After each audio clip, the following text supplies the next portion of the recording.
Hey folks, Brian, turns out that I got my paper done in time and I've got some time to get one more installment of Earth Goddesses GM style review. This one is on Babeester Gore. I dug into this one a little bit more because I have a player who's playing a Babeester Gory. Okay, so anyway, the Babeester Gore is the most important war deity that has ties to the Earth. Earth cultists seek her out when battle seems imminent. There is no formal organization between the various axe maidens of Babeester Gore, but temples have sponsored warrior societies. You know, their barracks, right? And these warrior societies um, are in fact their own cult spirits with a whiter. That's cool. Okay. Most temples to Babeester Gore are shrines or minor temples within larger temples to the earth goddesses, usually Ernalda.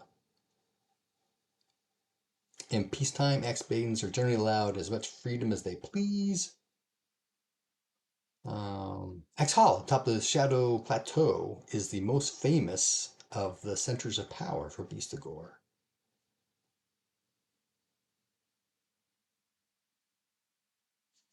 And Babeester Gore is known whenever the Earth Mother is known.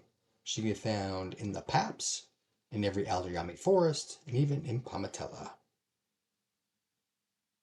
Babeester Gore is worshipped as part of each Ernalda holy day.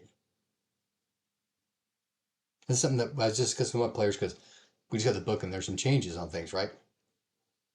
So Ernalda has a minor holy day every clay day of every week. So Babeester Gore has a minor holy day every Earth day of every week. And while Babeester Gore has their own high holy day, and other important holy day is Wild Day of Disorder Week of Dark Season. So the high holy day, which is Freeze Day of Death Week of Earth Season, and another important holy day is Wild Day of Disorder Week of Darkness Season.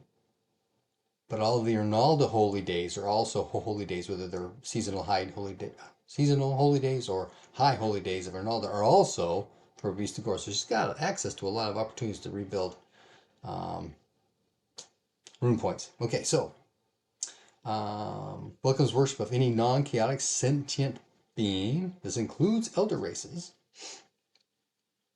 And the lay members are expected to join the local militia and follow axe maidens into battle. Lay members that are slain by cult enemies will be avenged. Lay members get cult training and certain skills for half price. There's a list of them. Yeah, they'll go right into initiate. Okay, so a prospective initiate must be female and a lay member for at least 3 seasons. Well, that's not very long at all. They sacrifice 1 point of power and they get their 1 rune point. There's a nice little thing about trolls must pass an additional charisma ×3 test in order to join the cult. Okay. Initiates are sworn to slay despoilers of the earth. Initiates may not marry and must give any offspring to their local earth temple. Initiates may not become either sorcerers or shamans and may worship no chaos thing. This no chaos thing worshiping thing is fairly consistent through most of the earth goddesses. But it's interesting how they pull out specific verbiage like may not become sorcerers or shamans. Now, shaman's actually a status. Sorcerers, I guess, are those who use sorcery, so they cannot learn any sorcery spells, you know, that kind of thing. This is how I interpret that. Is they cannot learn sorcery spells, nor can they become shamans. Okay, benefits. Associate Earth cults will heal initiates of any wounds that are suffered during battle. They can also get purification rites after performing particularly heinous deeds. List of skills they can get at half price, list of spells they can get at half price. And while I want to say in the RQG book they talk about every 5 years you can get 1 point of cult spirit magic for free, they reiterate that through most, but not all, of these cults. Okay, rune magic. Again, the basic 3, right? Exceptional service, 100 lunars per point, For furthering cults, goals, and standings, you can have access to learn a special rune cult spell. Okay, the Axe Maiden, the Rune Lord, must have battled a foe of the earth at the peril of her own life. And, 90% here, 90% there, know all these other skills, that kind of stuff, right? Axe Maidens receive a complete suit of enchanted copper armor and a copper axe from their temple. The enchantment ritual adds an extra armor point to the armor, an extra 5 hit points to a weapon. That is not in the enchant copper spell from the Red Book of Magic. At least I don't recall it. If I'm wrong, let me know. Of course, I can always look up later. Anyway, a captured Axe Maiden would be expected to seek out and destroy those who had held her captive. In times of emergency, Axe Maidens are not permitted to show mercy to cult foes, slaying all prisoners. In peacetime, they are permitted to accept surrender. They may never surrender to a foe unless continued resistance would endanger the life of an allied Earth cultist. So her life can be a danger, but others, that's a no-no. Okay, they can learn enchantments. Subservient cults. Cult spirits are small Earth elementals, ghosts of the dead, and spirits of heroic Axe Maidens. Cool. Allied spirits generally inhabit axes or Earth elementals. And this kind of pulls in, okay, is this elemental, you have to keep summoning it back, or is this, with a rune spell, or is this like a permanent? You summon Earth elemental, you imbue it with the cult spirit, and now it's permanent. I think it's permanent. Okay, spirits of reprisal. Sever. A black-skinned woman with blood-red hair appears and will duel the recalcitrant member to the death. She has 100% chance to use her unbreakable great axe, which does 2d6 plus 2 points of damage. That's standard. Attacking on strike rank 4. That's kind of fast. She has 24 points of power and 20 hit points. When her damage total reaches 20, she'll vanish. She has no hit locations, but does wear 5 points of armor. That's cool.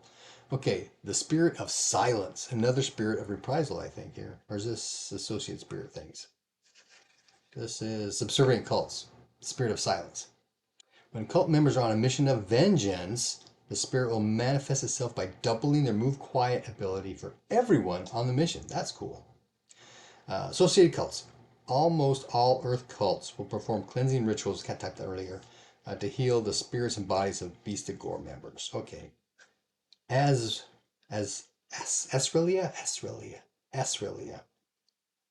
provides command dog. Ernalda. Most Babeester Gore shrines and temples are within Ernaldan temples, right? She provides heal body. Gata provides gnome to gargoyle.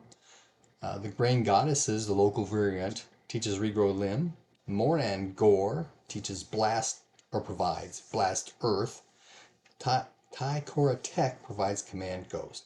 Voria, in return, members of the cult can always find forgiveness and cleansing in the sanctuaries of the Spring Virgin. No magic or skills. Okay, miscellaneous notes. This is kind of cool again. I may have mentioned this during Aldrya, but elves and the Babeester Gore. Babeester Gore is the primary war deity of the Aldrya army outside the High King Elf. She's particularly popular with the rootless elves.